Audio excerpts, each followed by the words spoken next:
자기 나름대로 꿈을 설정했는데 그것이 육상선수로 나가는 거였어요. 육상선수로 나가려고 최선을 다해 연습하고 운동하고 준비했습니다. 그러면서 이제 육상선수 감독에게 나는 이제 육상선수로 나갈 거니까 곧 나를 기용해 달라고 열심히 연습했습니다. 열심히 운동했습니다. 열심히 삶의 그 모든 우선순위를 이제 육상선수 나가기 위한 것으로 집중하고 최선을 다했습니다. 근데 감독이 자기를 자꾸 육상선수를 안 써주는 거예요. 아니 그렇게 연습하고 최선을 다하고 운동했는데 왜 안 써줍니까? 감독에게 이제 원망하듯이 불평하니까 감독이 하는 말이, 안타까워하는 마음으로 하는 말이, 당신은 다리를 절고 있기 때문에 아무리 열심히 연습하고 운동했다 해도 육상선수로 기용될 수는 없습니다. 제 삶을, 그리고 저와 여러분의 삶을 뒤돌아보면 어처구니 없는 이 하나의 예화가 오늘 우리 삶에도 일어날 수가 있습니다. 우리의 최선이 올바른 방향에서의 최선이 아닐 수 있습니다. 우선적으로 내 삶에 해결되어져야 되고 처리되어야 될 문제들이 있는데 그 우선적인 처리와 해결 문제점은 자꾸 제쳐두고 내가 원하고 내가 바라는 것만 하려고 할 수 있습니다. 하나님께서 우선적으로 여기시는 것과 내가 우선적으로 여기는 것이 다를 수 있습니다. 하나님께서 주실 수 없는 것인데 나는 달라고 구하고 심지어 기도조차 할 수 있습니다. 나에게 어떤 문제가 있는지 모른 채 그저 내가 할 수 있는 것에 최선을 다하고 있습니다. 그러다 보니 내 몸 안에 그 질병은 다루어져야 되는데 다루어지지 않은 채 점점 악화되어져 가서 나중에는 내가 원하고 내가 할 수 있고 최선을 다할 수 있는 일도 못하게 될 수 있죠. 오늘 우리의 삶에 잊지 말아야 될 것은 하나님께서 내 삶을 다 알고 계십니다. 여기까지만 되면 좋겠는데 문제는 내가 나를 잘 모릅니다. 비단 앞으로 걸어갈 인생의 방향, 꿈, 비전, 또 내가 무엇을 하며 살아야 될지, 또 무슨 장점이 있는지, 어떤 영광을 하나님께 돌리며 살지, 이거 모르는 것은 일단 두 번째 문제 치고요. 과거로 한번 가보세요. 왜 그렇게 선택했는지, 왜 그렇게 결정했는지, 왜 그렇게 어리석었는지, 왜 그렇게 못났는지, 부족했는지, 왜 그렇게 살았는지 여러분 아십니까? 막 그냥 넉넉하게 지나왔으니까 오늘 그러려니 하고 사는 거 아닌가요? 내가 나를 모릅니다. 하나님만이 나를 아십니다. 하나님만이 나를 아십니다. 아멘. 근데 너무 안타까운 것은 그 하나님을 찾고 그 하나님을 구하고 그 하나님께 내 삶을 이렇게 맡겨야 되는데 그거 안 하려고 그래요. 하나님 음성이 들려져야 되는 것은 어쩌면 내 생명과도 바꿀 수 없는 소중한 우선순위일 텐데 그 음성 그렇게 궁금해하지 않아요.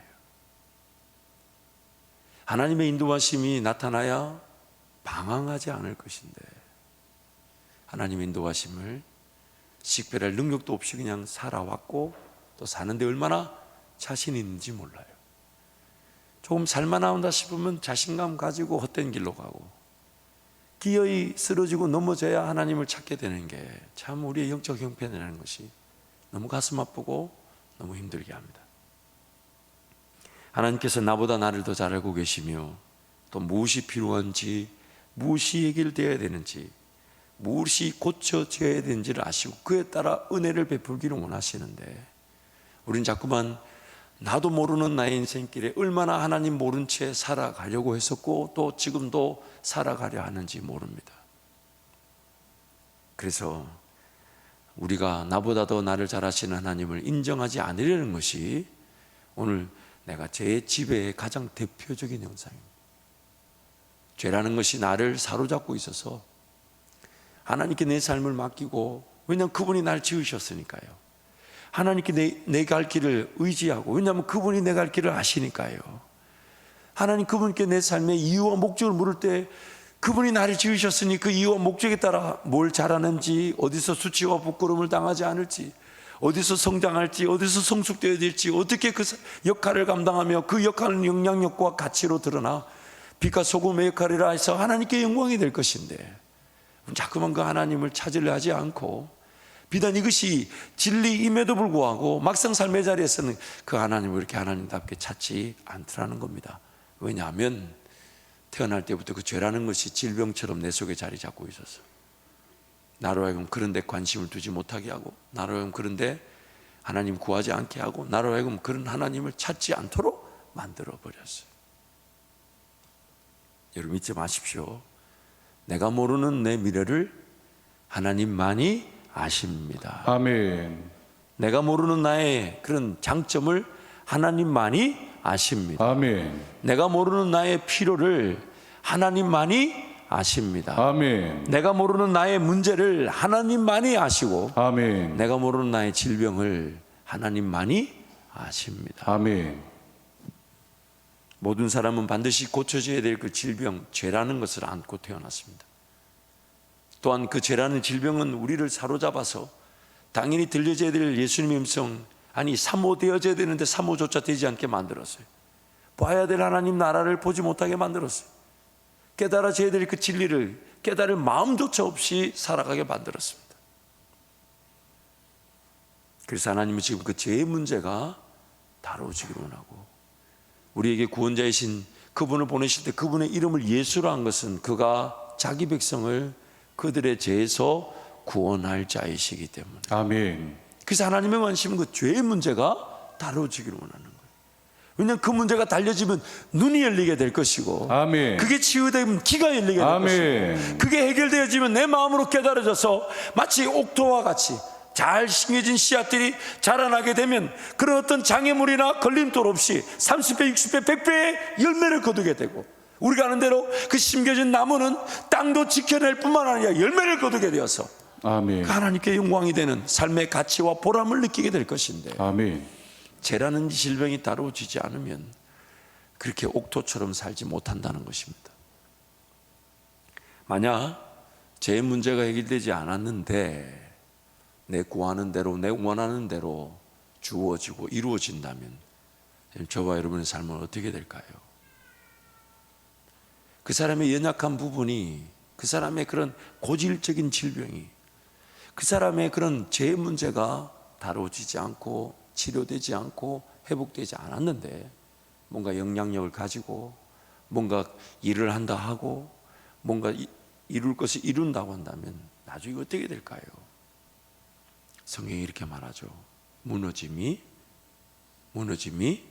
심하게 되고, 구약에서는 이걸 이렇게 얘기합니다. 삼손처럼 쓰임받고 버려지는 것. 그래서 사도 바울이 경계했던 것이 뭐냐면, 자기가 복음을 전하고 난 다음에 자기도 버려질까 봐 이렇게 말합니다. 육체를 쳐서 복종시킨다. 삼손의 삶을 잘 알잖아요. 하나님의 능력이 그 죄인됨, 부족하고 연약하고 하나님을 모르고 자기 욕심, 정욕이 가득해 있는데도 하나님께서 은혜를 주시고 능력을 주시니까 쓰임받았지만, 그러나 그의 마지막은 어떻게 되었습니까? 결국 자기 정욕, 욕심에 두 눈이 뽑히고 그 바퀴를 굴리면서, 그럼에도 불구하고 하나님이 은혜를 주셨으니까 자기 마지막 죽음이라도 그래도 백성들을 구원하고 그 적군들을 물리치는 일에 쓰였지만, 평생의 인생이 그 정욕, 욕심이 다루어지지 않은 채, 죄가 다루어지지 않은 채, 죄에 사로잡혀서 쓰임 받을 수 있는 기회가 자기 변화의 시작이 되며, 쓰임 받을 수 있는 것이 자기가 성숙하고 성장하고 내면의 변화를 통해 그 죄의 문제가 다루어져야 되는 것인데, 그 죄의 문제가 다루어지지 않은 채 쓰임 받는 수치를 삼손의 얘기를 통해 우리에게 보여주고 계신 것입니다. 그래서 차라리 쓰임을 받지 않는 것이 안전하기 때문에 하나님 나에게 기회를 안 주고 계신 것일 수도 있습니다. 차라리 수치와 부끄러움이 당하지 않도록, 그래서 하나님께서 호락호락 우리가 바라고 원하고 사모하는 대로 기도 제목이 응답되고 혹은 능력이나 권세를 주지 않으시는 것일 수도 있습니다. 왜냐하면 그 복을 줘서 감당이 되지 않아 오히려 더 큰 어려움과 아픔을 당하게 된다면, 나는 그것도 모르고 막 구하고 나는 그것도 모르고 기도하는데 하나님 어떻게 하셔야 되겠어요? 인내하라 하지 않겠습니까? 조금 침묵하는 듯 계셔야 되지 않겠습니까? 그래서 하나님 내 기도대로 내 원하는 대로 호락호락 응답하지 않으시는 것일 수도 있습니다. 구원을 얻고 예수님을 따르며 하나님을 섬긴다는 것은요, 내 눈이, 내 귀가, 내 마음이 닫혀져 있어서 하나님께 관심도 없어. 그래서 그 닫혀져 있는 이유가 뭐냐면 죄에 사로잡혀 있는 거니까. 그래서 예수를 믿고 하나님의 자녀가 되어 하나님을 따른다는 것은, 아, 내가 죄에 지배를 당하고 있었구나. 그래서 눈이 닫혀져 있고 귀가 닫혀져 있고 마음으로 깨달을 수 없었구나. 이걸 이제 인식하기 시작하죠. 또한 신앙생활이라는 것은 이제 그 죄라는 것을 죄로 알게 되었어요. 그래서 깨닫게 되었어요. 근데 문제는 그 죄를 깨달았다 해도 그 죄를 이길 힘이 나에게 없더라는 거예요. 짓지 말아야지, 짓지 말아야지, 그렇게 생각하고 있는 동안이 죄 짓는 거예요. 왜냐하면 하나님은 지금 죄 짓지 말아야지 그렇게 생각하고 있겠어요? 아니면 충성하고 헌신하게 하시겠어요? 죄 짓지 말아야지 이렇게 말하고 있는 순간이 죄 짓고 있는 겁니다. 또한 해야 될 것, 옳은 길, 바른 길, 선한 길, 하나님 원하시는 것, 이거 알지만 내 힘으로 안 되더라는 거예요. 그래가지고 전도지를 꼬박꼬박 받아가지만 집에 쟁겨놓고 이렇게 부담만 가지고 또 위로 삼지, 언젠가는 나눠주리라, 아멘. 그러나 이게 또 안 될 때가 있어요. 오늘 또 교회 가면 7장 주는가 보다 첫 주는 부담스럽다가 두 번째 주는 약간 또 주네. 그리고 오늘 주면 이렇게 되죠. 주여 할 때가 있겠지요. 이제 다음 주는 이제 당연히 주면 그건 바로 받아가지고 열어보지도 않고 저 성경책에 끼워놨다가, 그러나 여러분 성경책에 오래 못 끼워두도록 두껍게 만든 건 아니에요. 보세요. 오늘 우리의 죄 지배 현상, 죄라는 것에 우리를 다스리고 있다는 것을, 짓누르고 있다는 것을 모르고 살았는데 예수 믿고 보니까 이제 그 죄라는 걸 알게 되었어요. 근데 더 안타까운 것은 죄라는 걸 알게 되었지만 오히려 이전보다 더 내가 죄에 대해서 아무것도 할 수 없고 심지어 내 능력으로 죄를 이길 수 없다는 걸 알게 되는 순간. 그래서 성경이 지금 말하는 바 뭐냐면, 그렇다면 저와 여러분이 취할 수 있는 자세는 날마다 나를 부인하고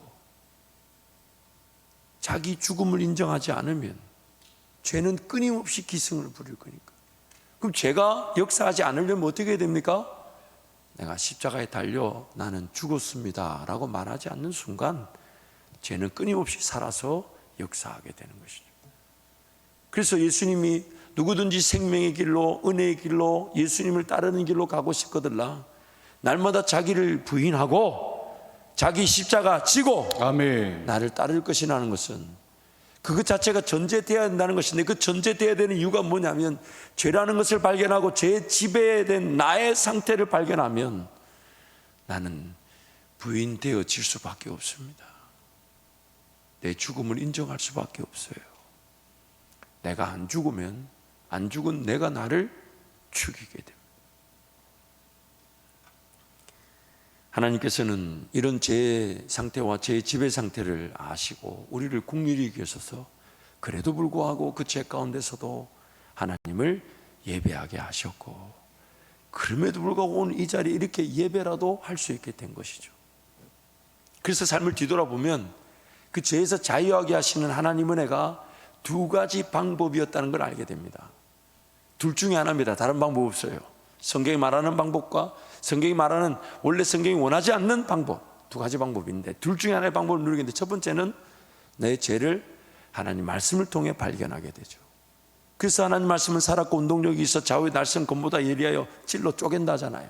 지으신 것이 하나라도 하나님 앞에 드러나지 않음이 없도록 벌거벗긴 것처럼 드러내실 때에 그 죄를 발견하게 되고, 그 죄인된 상태로 하나님 앞에 그리스도 앞으로 나아가게 되면 그리스도께서 나를 온전하게 해주신다는 거죠. 그것이 히브리서 4장에 나오는 말씀인 겁니다. 근데 만약 하나님 말씀을 통해 죄를 깨닫고 죄를 발견하지 않는다면 그럼 어떻게 죄를 발견하게 될까요? 내가 오늘 가만히 있는다고 내 죄가 내 안에서 아무 일도 하지 않고 가만히 있을까요? 아니더라는 걸 알지 않습니까? 믿어져야 될 하나님이 안 믿어졌던 때가 있습니다. 당연히 내가 붙잡아야 될 예수님이 안 붙들어진 때가 있어요. 왜요? 죄가 역사하고 있었어요. 죄가 역사하고 있었어요. 믿어져야 될 하나님이 안 믿어졌고, 붙잡아야 될 예수가 안 붙들어졌고, 그래서 차갑지도 뜨겁지도 않은 그 신앙의 상태에 머물 때가 있었습니다.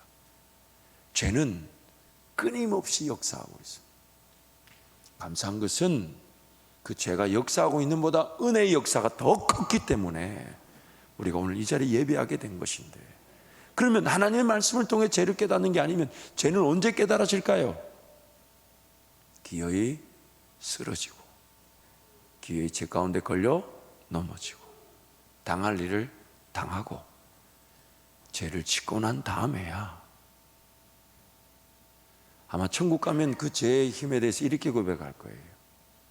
이렇게 하나님이 살아계시고 이렇게 나를 위한 천국이 예비되어 있는 걸 못 보고 땅만 보고 살았던 것을 그때서야 알지 않겠습니까? 이 하나님이 살아계셔서 나를 구원하시고 나를 위해 십자가 달려 죽어주셨는데 그 은혜의 감격 앞에서 이 땅에서 눈이 다친 채, 귀가 다친 채, 마음이 다친 채, 죄 가운데 짓눌려 살았던 내 인생을 그때서야 발견하지 않겠습니까? 하나님은 지금 오늘 그 숨겨져 있는 죄, 그러나 나를 지배하고 나를 힘들게 하고 나를 어렵게 하고, 봐야 될 하나님 나를 안 보이게 하고, 따라가야 될 예수 길 못 보게 하고, 누군가는 자기 생명 피 한 방울까지 아끼지 않고 주를 위해 헌신하는데 난 여전히 닫혀 있고 들으려 하지 않고 깨닫지 못한 상태에 있다는, 이게 하나님이 지금 다루기를 원하시는, 가장 우선적으로 다루기를 원하시는 죄의 지배 상태인 것입니다. 이런 우리의 영적 형편을 아시고 그럼에도 불구하고 하나님 은혜를 베푸시는데, 그런 우리의 영적 형편을 고발하고 그 영적 형편 상태 속에서 하나님 어떻게 은혜를 베푸실지를 지금 예수님이 비유로 말씀하시는 겁니다. 마태복음 13장은 예수님이 처음으로 비유로 말씀하셨는데 구성이 이렇습니다. 5가지. 첫 번째는 그 비유의 목적, 왜 비유로 얘기하시는가, 비유의 목적을 얘기하시고, 그리고 5가지 비유를 우리에게 말씀하시면서 그 5가지 비유의 내용을 통해 우리의 영적 상태와 그 가운데서 하나님 어떻게 은혜를 베푸신지를 말씀하시고, 마지막은 그 비유의 내용 그대로 여전히 길가와 돌밭과 가시떨기 같아서 말씀을 배척하듯 예수님을 배척하는 그런 고향 사람들의 이야기로 13장이 끝나고 있습니다. 첫 번째는 오늘 우리가 읽었던 본문 말씀 보면 비유의 목적입니다. 왜 예수님이 비유로 말씀하셨나? 13절부터 15절 말씀을 함께 선포하겠습니다. 그러므로 내가 그들에게 비유로 말한 것은 그들이 보아도 보지 못하며 들어도 듣지 못하며 깨닫지 못함이니라. 이사야 예언이 그들에게 이루어졌으니 일렀으되 너희가 듣기는 들어도 깨닫지 못할 것이요 보기는 보아도 알지 못하리라. 이 백성들의 마음이 완악하여져서 그 귀는 듣기에 둔하고 눈을 감았으니 이는 눈으로 보고 귀로 듣고 마음으로 깨달아 돌이켜 내게 고침을 받을까 두려워함이라 하였느니라. 하나님의 말씀, 그것을 오늘 씨앗으로 비유하고 있는데, 그 씨앗이 땅에 떨어지지 않으면 그 땅은 길간지 돌밭인지 가시떨기밭인지 모른다는 겁니다. 하나님 말씀이 비유로 나타났더니 하나님의 음성을 듣지 않으려 했던 죄인들, 하나님 나라를 볼 수 없는 죄인들, 하나님의 음성을 듣지도 보지도 또한 깨닫지도 못하는 그 죄인들의 상태가 드러나더라는 겁니다. 고발되더라는 거예요. 왜냐하면 그 죄인들은 보지 못하는데, 듣지 못하는데, 깨닫지 못하는데 그런 죄의 집의 상태조차 모른 채 살아가고 있었습니다. 천국 복음이 그들에게 전파됐지만 그들은 들으려고 하지 못할 뿐 아니라, 깨닫지 못할 뿐만 아니라, 보지 못할 뿐만 아니라, 그런 보지 못하고 듣지 못하고 깨닫지 못하는 상태조차도 모르더라는 겁니다. 그래서 비유로 말씀하심으로 그들이 보지 못함이, 듣지 못함이, 깨닫지 못함이 고발 적시되고 있는 것입니다. 요한복음 16장 8절 말씀 우리 함께 선포하겠습니다. 그가 와서 죄에 대하여 의에 대하여 심판에 대하여 세상을 책망하시리라. 예수님이 안 오셨으면 죄가 뭔지도 몰랐다는 거예요. 예수님이 안 오셨다면 하나님 나라가 뭔지도 몰랐다는 거예요. 예수님이 안 오셨다면 반드시 심판당하게 될 건데 그 천국과 지옥이란 자체도 모른다는 겁니다. 그래서 예수님이 오셔서 그 죄에 대해, 그 하나님 나라에 대해, 그리고 심판에 대해 기준이 되시고 이제 그들에게 가려질 수 없는 진리로 반드시 임하게 될 심판으로 우리 땅에 선포되어진 것입니다. 인간의 타락 상태는 강압이 아닌 자발적으로 자기 스스로 자신의 의지로 하나님을 거절하고 거부하는 것입니다. 하지만 하나님을 거절하고 거부하고 있다는 것조차 타락한 죄인들은 알지 못하고 있었다는 것입니다. 그래서 말씀이신 예수 그리스도 오심으로 인간의 타락 상태, 즉 하나님을 거절하고 거부하는 것이 드러나게 되었고, 그러나 그 가운데서도 성령의 전적인 역사로 들을 게 있는 자들은 듣게 되어 살아나고, 듣지 못하는 자들은 여전히 듣지 못한 채, 보지 못한 채, 깨닫지 못한 채 죄에 짓눌려 살아간다는 것입니다. 고린도전서 1장 18절 말씀 우리 함께 선포하겠습니다. 십자가의 도가 멸망하는 자들에게는 미련한 것이요 구원을 받은 우리에게는 하나님의 능력이라. 아멘. 안타까운 것은 들을 기 있는 자들도 여전히 영적인 형편 상태가 제 가운데 있다 보니까 그 들을 기가 다친 것처럼 보이는 인생의 때가 있었다는 거예요. 지금도 우리는 하나님을 예배한다지만은, 그래서 들을 수 있게 되었지만은 안타까운 거는 온전히 듣지 못하는 상태라는 겁니다. 그래서 첫 번째 비유로 씨 뿌리는 비유를 소개하는 거예요. 우리의 영적 상태가 길가와 같다는 겁니다. 보려 하지 않고, 들으려 하지 않고, 깨달으려 하지 않는 관심도 없어요. 그래서 씨가 뿌려지니까 마귀가 와서 싹 쳐가는데 길가 입장에서는 아무 느낌이 없어요. 뭐가 왔는데, 뭐가 지나갔네, 뭐 이런 거. 그런 상태. 또한 돌밭과 같은 상태랍니다. 삶의 중심에 이미 무거운 돌 같은 게 자리 잡혀져 버렸어요. 그래서 말씀이 뿌려져도 뿌리가 내려가지 못해요. 어떤 분이 그러시더라고요. 성경을 읽기만 하면 잠이 온다 그러더라고요. 불면증 있는 분들에게는 좋은 효과겠지만은 왜 잠이 올까요? 이미 자기 에너지를 어떤 돌 같은 그런 문화와 습관이나 오락에 다 써버리고 나니까 막상 성경책 펼 에너지가 없고, 표도 읽을 에너지가 없고, 읽어도 이해할 만한 에너지가 없어요. 삶의 중심에 하나님이 놓여지지 않고 돌 같은 세상적인 것들이 가득 차고 있는 상태. 또한 가시떨기 같아서 재리와 유혹, 그런 염려, 근심, 걱정이 하나님보다 더 크게 보이는 겁니다. 결국 삶의 주도권이 하나님께 있지 않고 나에게 있다 보니까 내가 본 대로, 내가 생각하는 대로, 내가 선택하는 대로 하나님보다 그걸 더 중요하게 여깁니다. 주인이 나예요, 나. 그래서 성장하지 못해요. 하나님이 삶의 주인이시라면 지금 이런 염려가 있고, 심지어 내가 죄를 지어도 하나님 나를 구원하시는 건데, 가지껏 이런 문제 어려움 하나님도 보고 계실 텐데, 그래서 하나님께 달려나와 하나님, 내 죄악에도 불구하고 나를 용서하신다면 이런 인생의 문제 어려움에도 하나님의 도우심을 믿습니다. 아멘. 이게 우리의 신앙의 고백이죠. 왜요? 내 삶의 주인이 내가 아니라 하나님이시기 때문에. 왜냐하면 여러분 살아와서 아시잖아요. 삶을요 포기하고 싶어도 포기가 안 돼요. 왜요? 하나님 나를 붙들고 계시기 때문에. 심지어 나는 하나님 손을 붙잡지 않았는데도 하나님이 나를 붙들고 있는 그 손길을 놓지 않았기 때문에 그 어리석어도, 그 미련에도, 심지어 그렇게 죄를 짓고 방황해도 이렇게 예배할 수 있게 된 거 아닙니까? 심지어 말씀에 관심도 없어요. 그런데 너무너무 감사한 것은 나란 영적인 토양이 길가인데도, 돌밭인데도, 가시떨기인데도 하나님은 말씀을 뿌리신다는 거예요. 정말 하나님께 관심이 없었던 인생의 때에도, 또한 말씀이 뿌리 내리지 못할 만큼 엉뚱한 것들이 내 삶에 가득 차 있는데도, 하나님이 주인이신데도 내가 주인인 양 착각하여 염려, 근심, 걱정을 하나님의 능력보다 더 크게 보는데도 하나님은 뿌리신다는 거예요.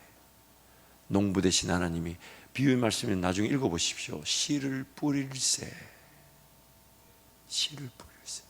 왜냐하면 길가 같아도 돌밭 같아도 가시떨기 밭 같아도 저와 여러분은 하나님의 터요, 하나님의 집이요, 하나님의 동력자들이기 때문에 아멘. 하나님께서 어떻게든 그 길가 같은 땅을 갈아엎으시려고, 돌밭의 돌을 제거하려고, 가시떨기를 성령의 불로 태우시려고. 그래서 여러분, 지금 이게 예배하고 있다면요, 어제까지 어떤 죄를 지었던 어떤 상황이 있든지 간에 하나님이 그 은혜로 반드시 이기게 하시기 위해서 아멘. 오늘 예배 자리로 그래도 나오게 하신 것입니다. 아멘. 그렇다면 오늘 우리의 관심은 그 하나님을 하나님답게 만나며 경험하는 것이어야 되는데, 아멘. 안타깝게 우리 영적 상황이 길가와 돌밭과 가시떨기 같았어요.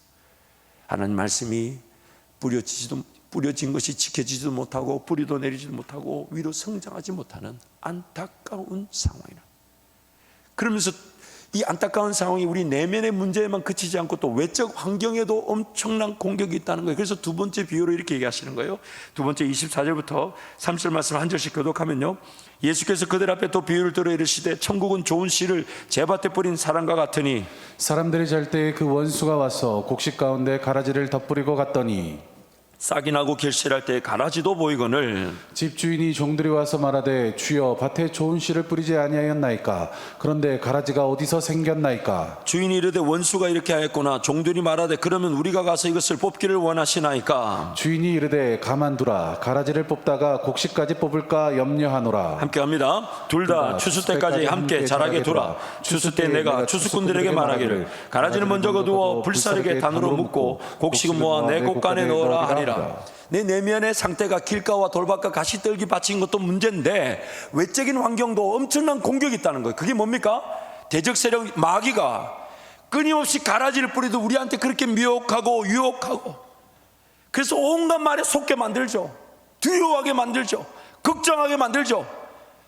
사실 그렇게 하나님이 걱정하는 대로, 염려하는 대로, 두려워하는 대로 내버려 두지 않으실 것인데 일어나지도 않을 일에 얼마나 헛발질하고 헛수고하며 삽니까? 한번 따라할까요? 내가 염려하는 대로, 걱정하는 대로, 두려워하는 대로 하나님은 내버려 두지 않으신다. 설상 그 일이 일어난다 해도 둘 중에 하나예요. 천국 가든지 남겨놓으면 은혜로 살든지. 지나고 보니까 그렇지 않던가요? 죽을 것 같으면 얘기해도 안 죽어요. 아무나 쉽게 죽는 게 아니더라고요. 그래서 사도 바울이 죽는 것도 유익하다 그러잖아요. 어떤 권사님 저한테 그러시더라고요. 목사님, 예배당 들어올 때마다 내 기도 제목은 딱 한 가지입니다. 죽고 싶습니다, 주님. 날 데려가세요. 제 주변에 90 넘어가신 분들 중에서 저한테 이 얘기 안 하시는 분이 없어요. 아직 여러분은 살고 싶은 모양이에요. 쭉 사십시오. 저는 죽고 싶습니다. 정말 못 죽어서 사는 거예요. 못 죽어서. 왜냐하면 살아봐야 뭐 하나님의 영광을 위해 살아간다기보다는 저 때문에 수치나 부끄러움의 그 위기가 얼마나 많은데, 지금도 하나님 그 손 놓아버리면 우리는 얼마나 떨어질지, 얼마나 망할지 모르는 죄인들이잖아요. 그런데도 하나님은 여전히 기회가 있다 하시면서 우리와 함께 하시는데, 우리의 영적 상황이 그런 길가 돌밭 가시떨기 같은 내면의 문제도 문제지만 마귀가 끊임없이, 근데 그 공격이 얼마나 강력한지, 예수 팔아라, 예수 팔아라. 3년을 넘게 예수님 따라왔던 제자 가룟 유다에게 그 공격이 먹혀 들어갔다는 거 아닙니까? 우리 이런 영적인 형편, 정말 예수님 없이는 살 수가 없어요. 아멘. 그것을 이렇게 말씀 통해 깨닫게 하시는 거예요. 말씀이 막 파헤칠 때마다 우리가 할 수 있는 고백은 딱 하나밖에요. 예수여, 나를 불쌍히 여겨 주옵소서. 아멘. 예수여 나를 불쌍히 여겨 주십시오. 그것이 오늘 은혜의 시작인 겁니다. 그런데 세 번째 비유에서부터 이제 그런 내적, 외적, 영적 그 처절한 타락의 상태로 정말 하나님 은혜가 없이는 살 수 없는 우리의 형편을 고면하면서 이제 세 번째 비유로 어떻게 우리를 구원하시고 어떻게 살리시는지를 비유로 말씀하고 계십니다. 우리 31절부터 33절 함께 선포합니다. 또 비유를 들어 이르시되 천국은 마치 사람이 자기 밭에 갖다 심은 겨자씨 한 알 같으니 이는 모든 씨보다 작은 것이로다. 자란 후에는 풀보다 커서 나무가 되매 공중의 새들이 와서 그 가지에 깃들이니라. 또 비유로 말씀하시되 천국은 마치 여자가 가루 서말 속에 갖다 넣어 전부 부풀게 한 누룩과 같으니라. 우리는 인격이라는 것을 가지고 있어서 하룻밤 사이에 지난날의 습관들이나 그런 길들여졌던 것이 바뀌지 않는다는 걸 하나님 모르시지 않아요. 그래서 하룻밤에 바꾸신다는 그 계획이 아니라 아주 조금씩. 물론 이것은 또 우리가 따라갈 만한, 순종할 만한, 감당할 능력이 없다 보니까 하나님이 내 형편에 맞추시다 보니까 이 겨자씨만한 은혜의 사이즈이기도 합니다. 그런데 이건 무엇보다도 이 겨자씨만 할 때는요, 다른 어떤 의미보다도 더 중요한 의미가 있습니다. 그것은 나란 인생의 토양에 하나님 은혜를 거절하고 거부해서 겨자씨만한 공간도 제대로 주려고 하지 않는다는 거예요. 그런데도 불구하고 하나님은 어떻게든 그걸 비집고 들어오시려고, 어떻게든 나란 길가와 돌밭과 가시떨기 같은 이 상황, 마귀의 공격 상황 속에 하나님을 하나님답게 모셔드리고 맞아드릴 만한 그런 공간이 없어요. 그래서 성경 읽는데 졸리는 거예요. 그래서 읽고 싶지 않아 했던 거예요.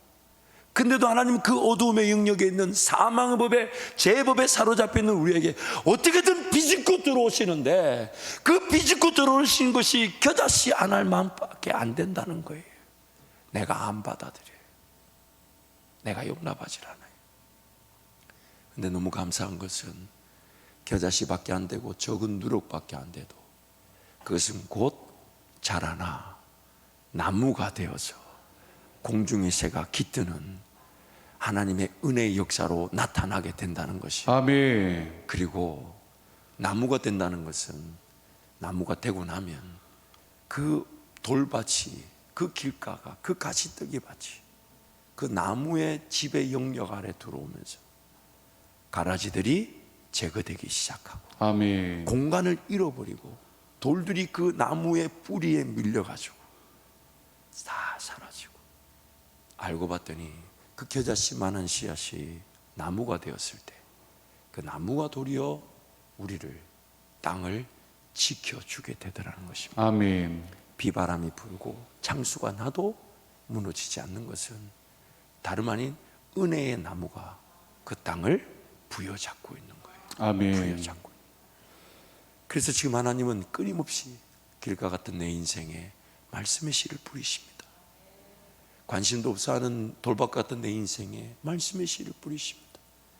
가시떨기처럼 가려져서 성장할 수 없는 그 악조건인데도 말씀을 뿌리십니다. 왜냐하면 그분이 농부시기 때문에 길가 같은 내 심령을 갈아 엎어주실 것이고, 돌 같은 그런 세상에 하나님 중심이 아닌 다른 모든 무거운 것들이 제거되게 하실 것입니다. 아멘. 가시떨기 같은 내 인생의 재리와 유혹과 걱정 근심이 불로 태워지게 하시는, 아멘. 삶의 전반적인 영역이 여전히 타락한 상태에 갇혀 있는 듯 보여도, 하나님 말씀이 겨자씨만 해도 적은 누룩 같아 보여도 반드시 자라나게 될 것입니다. 아멘.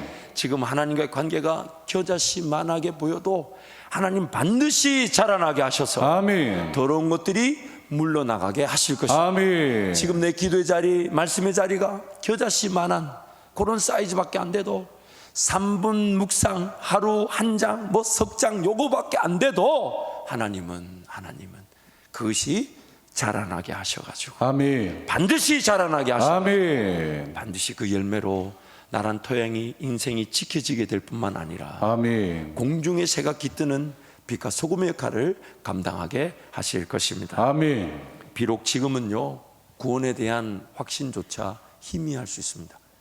왜냐하면 안 들려지고 안 보여졌던 때도 있었다면 구원의 확신도 사실 희미할 수 있는 게 우리의 영적 형편이에요.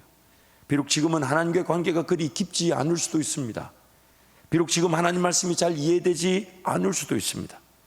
지금 하나님께 드려지는 기도, 즉 그 음성이 들려지지 않고 심지어 예수님의 음성이 어떤 것일까라고 궁금해하지 않을 수도 있어요. 교회 밖에 말고 지금 이 안에요. 이 안에 비록 교회 마당만 밟는 예배자일 수도 있습니다. 그러나 마당 밟는 느낌인데도 오늘 와주신 분들은 매우 감사합니다. 그 쉽지 않은 일이거든요. 내 오늘 또 마당만 밟는 것 같은데 내 뭐 하나? 주님이 지금 붙으셔가지고 그래도 이 자리에 앉았고 또 여기까지 왔는데 졸고 있다. 여러분 기뻐하십시오. 집에서 자도 되는데 여기까지 와서 졸아주는 것도 굉장한 예의죠. 하나님이 그 인생을 지금 그거 바꾸고 가고 있는, 왜냐면요 자기도 조는 모습 보여주고 싶겠습니까? 그리고 저는 조는 성도가 있을 때마다 막중한 책임을 느끼고 금식해야 된다고 생각해요. 제 문제지 그분 문제라고는 물론 이제 안 졸면 더 좋죠. 그런데 비록 그런 겨자씨만한 상태라 해도 하나님께서 반드시 자라나게 하셔서 아멘. 반드시 공중에 새가 깃드는 나무가 되게 하실 것입니다. 아멘. 그러면서 이제 네 번째 비유가 등장하죠. 네 번째 비유를 한번 볼까요? 44절 46절 함께 선포합니다. 천국은 마치 밭에 감추인 보화 같으니 사람이 이를 발견한 후 숨겨두고 기뻐하며 돌아가서 자기의 소유를 다 팔아 그 밭을 사느니라. 또 천국은 마치 좋은 진주를 구하는 장사와 같으니 극히 값진 진주 하나를 발견하며 가서 자기의 소유를 다 팔아 그 진주를 사느니라. 볼 수도 없는 자였어요. 들을 수도 없는 자였어요. 깨달을 수도 없는 자였는데 겨자씨만한 그 하나님의 말씀의 은혜가 심겨져서 자라기 시작하면서 뿌리를 내리기 시작하면서 그 안에 어떤 변화가 일어나기 시작하냐면 이제는 하나님 나라를 보고자 하고 아멘. 천국과 같은 그 숨겨진 감추인 보화, 하나님이 영광을 받을 수 섬김의 기회, 내가 어떻게 하면 하나님 나라를 위해 수고할까, 내가 어떻게 하면 하나님 나라를 위해 살아갈까, 아멘. 그 감추인 보화 같은 또는 값진 진주와 같은 그 천국을 알아보려고 하고 아멘. 그 천국을 발견했을 때 예전처럼 다친 눈, 다친 귀, 다친 마음의 상태로 살아가는 게 아니라 돌아가서 자기의 모든 걸 다 팔아가지고 그 밭을 사기에 모자라면 시간을 써서라도 그 진주를 내가 얻기 위해 내 삶의 모든 에너지를 쏟아 부어서라도 하나님 나라를 사고자 하더라고요. 아멘. 사고자 하더라고요. 아멘. 그 씨앗이 자라나 나무가 되고 공중에 새가 깃들 때에 그 길가와 돌밭과 가시떨기 같은 그런 인생의 밭들이 나중에는 하나님 나라를 보게 되고 하나님 나라를 사모하게 되고 아멘. 자신의 모든 걸 다 팔았어. 그래서 그 자신의 모든 걸 판다는 게 다름 아닌 자기 부인과 자기 죽음이고, 그리고 그걸 팔아 그 하나님 나라를 샀더니 생명의 은혜, 부활의 은혜, 나는 죽고 예수가 사는 그 은혜를 아멘. 누리며 살아가게 되더라는 거예요. 아멘. 그러나 또 우리는 연약하기 때문에 마지막 다섯 번째 비유로 하나님, 예수님이 안전장치를 또 설명하고 계세요. 한번 47절 50절 함께 선포합니다. 또 천국은 마치 바다에 치고 각종 물고기를 모으는 그물과 같으니 그물이 가득함에 물가로 끌어내고 앉아서 좋은 것은 그릇에 담고 못된 것은 내버리니라. 세상 끝에도 이러하리라. 천사들이 와서 의인 중에서 악인을 갈라내어 풀무불에 던져 넣으리니 거기서 울며 이를 갈리라. 쉽게 오늘 제가 시간이 없으니까 짧게 얘기하겠습니다. 일희일비하지 말라는 거예요. 뭔가 내가 감추인 보화 같은 걸 발견하고 하는 나라를 섬기다가도 또 우리는 여전히 재성의 지배, 왜냐하면 가라지는 지금 뽑히는 때가 아니라 주님 오시는 그날 뽑히기 때문에 내 재성의 지배는 주님 오시는 그날까지는 공존하고 있을 거 아니냐 말이에요. 그래서 뭔가 이루었다, 뭔가 얻었다, 뭔가 된다, 안 된다 이런 것을 일비하지 말고 모든 판단과 결정은 주님 오시는 그날에 하나님께서 그 그물 안에 그 고기들을 끌어모시고 버릴 건 버리는 것처럼 그때 다 결정이 날 거니까, 심지어 예수 안 믿는 사람들, 악인들이 잘 되는 것처럼 보이고 형통하게 보이는 것도 간여치 말라는 거예요.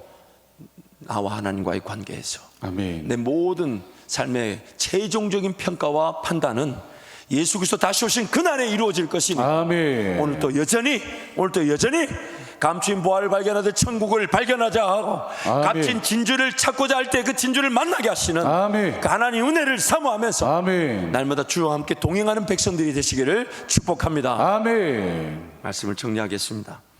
우리의 영적 상태가 땅으로 보자면 길가와 돌밭과 가시떨기밭과 같습니다. 하나님 말씀이 무시되고 하나님 말씀이 뿌리 내리지 못하고 하나님 말씀이 자라지 못하는 안타까운 상황에 있습니다. 더군다나 마귀가 가라지를 뿌려대도 온갖 미혹과 유혹으로 우리를 공격하고 있습니다. 넘어뜨리려고 합니다. 우는 사자와 같이 삼킬 자를 찾고 있습니다. 그럼에도 불구하고 농부이신 하나님께서는 길가와 돌밭과 가시떨기밭처럼 가치 없는 땅인데도 하나님의 말씀을 뿌려주신다는 거예요. 아멘. 나 같은 죄인도 사랑하신다는 거예요. 아멘. 품어주신다는 거예요. 아멘. 기다려주신다는 거예요. 아멘. 인내하시겠다는 거예요. 아멘. 또한 관심도 없는 나에게 어떻게든 비집고 들어와서 그 은혜의 맛을 알게 하시고 하나님 나라를 경험하게 하시고 하나님을 알아가게 하시는, 아멘. 그리고 그 관심도 없는 나에게 비집고 들어온 그것이 겨자씨밖에 안 된다 해도 그것을 반드시 농부는 자라나게 하셔서 아멘. 나무가 되게 하시고 아멘. 공중에 수많은 그런 새들이 깃드는 영향력과 가치를 드러낼 뿐만 아니라 그 큰 나무의 큰 뿌리가 나라는 인생의 토양을 지켜주게 되더라는 것입니다. 아멘. 그렇다면 이제 마지막으로 한 가지만 적용하고 마칠까요? 저와 여러분은 길가와 돌밭과 가시떨기 같은 터라면 땅이 할 수 있는 건 뭘까요? 땅이 스스로가 길가인 줄 알았어요. 야, 내가 길가 같구나. 그러면 내가 땅입니다. 그럼 내가 길가인 줄 알았어요? 그럼 일어나 곡괭이 들고 땅 개척할 수 있어요? 내 안에 돌들이 있네? 그래서 내가 땅이에요? 그럼 어떻게 이렇게 밀어내요? 제가 장담하는데 옆에 사람 거 더 많이 넘어올 겁니다 아마. 내가 가시떨기 밭이에요. 너무 안타까운 건 내가 뿌린 게 아니에요. 마귀가 뿌렸어요. 근데 그것이 덥석 나한테 품어져 가지고 그게 자라나 가지고 내 땅을 차지하고 있어요. 그래서 걱정하고 근심하고 염려해. 나는 그냥 땅이에요. 심지어 마귀가 뿌리는 것을 막을 수 없는 땅이에요. 죄를 피할 수가 없어요. 죄를 이길 수도 없어요. 땅인 나는 도대체 뭐 해야 되는 걸까요? 멍청하게 이랬으면 됩니까? 가만히 있어야 되는 거예요? 땅이 할 수 있는 건 뭘까요? 참, 이것도 하나님은 한 가지밖에 없어요. 한 가지. 딱 한 가지. 이 분위기 좋아요. 목사가 개팍해가지고 이럴 땐 또 이런 걸 숙제로 주고 싶고 막 그래요. 땅이 할 수 있는 건 딱 한 가지밖에 없어요. 그게 뭐냐? 뿌려진 씨앗을 품는 겁니다. 3분이라도 품는 겁니다. 잠언 한 장이라도 품는 겁니다. 하루 두세 장 신약이라도 품는 겁니다. 왜냐하면 품기만 하면 하나님께서 그것을 뿌리 내리게 하시고 아멘. 자라게 하실 때 아멘. 그 뿌리가 내려지는 곳에 돌 같은 장애물들은 그때 제거되게 하실 것이고, 아멘. 성장해야 되는데 가시떨기가 있으면 어떻게 하시겠어요? 농부 되신 하나님이 그것을 제거해 주시는 거예요. 아멘. 저와 여러분이 땅으로 살 수 있는 건 딱 그것도 하나님이 농부가 씨를 뿌려주니까 할 수 있는 거예요. 아니면 가라지만 품고 살아야 될 인생이에요. 그래도 하나님이 말씀이나 씨앗을 뿌려주니까 품을 수 있는 거지, 아니면 우리는 그 하나님의 말씀인지도 모르고 가라지인지도 모르고 엉뚱한 욕심과 정욕 붙들고 살아가 멸망당하고 말아야 될 인생인데, 농부 되신 하나님이 내가 길가라고 돌밭이라고 가시떨기라고 포기하지 않으시고 아멘. 심지어 관심도 없어 하는 중에 어떻게든 비집고 들어가시려고 겨자씨만한 거라도 지금 어떻게든 전해주려고 그렇게 던지실 때, 저 여러분 이것을 진리로 믿는다면 이제부터 우리가 사모해야 될 것은, 하나님 제 인생의 토양에 말씀이 잘 품어지게 해주십시오. 아멘. 품어지게 해주십시오. 아멘. 묵상되어지게 하시고 아멘. 암송되어지게 하시고 아멘. 읽혀지게 하시고 아멘. 적용하게 하시고 아멘. 소화하듯 순종하며 주님 따르게 해달라고. 아멘. 그때에 품어진 그 말씀은 반드시 자라나서 오늘 우리 영적 상황뿐만 아닌 가라지가 던져지는 상황 속에서도 큰 나무로, 하나님이 영광을 받으실 나무로 하나님 은혜를 보게 될 줄 믿습니다. 아멘. 통성으로 함께 기도하겠습니다. 여러분 사모하실 때에 하나님, 내 인생의 토양이 길가와 돌밭과 가시떨기인데도 포기하지 않으신 하나님 은혜, 그래서 여전히 길가와 같고 돌밭과 가시떨기 같아도 오늘 이 자리에 이렇게 예배할 수 있도록 발걸음을 인도하시고 마음을 만져주시고 어떻게든 위로하시고 격려하신 하나님, 그러나 여전히 볼 줄 모릅니다. 들을 줄 모릅니다. 마음으로 깨달을 줄 모릅니다. 하나님 나라 관심이 없습니다. 하나님, 제 눈을 열어 주옵소서. 제 마음을 열어 주옵소서. 주의 음성이 들려지게 하여 주시고 예수님 음성이 식별되어지게 하시고, 그리고 던져지는 말씀마다, 읽혀지는 말씀마다 잘 품게 하여 주셔서 자라게 하시고 열매를 맺게 하시는 하나님 은혜를 누리게 하여 주옵소서. 주님, 저와 함께 기도합니다. 주여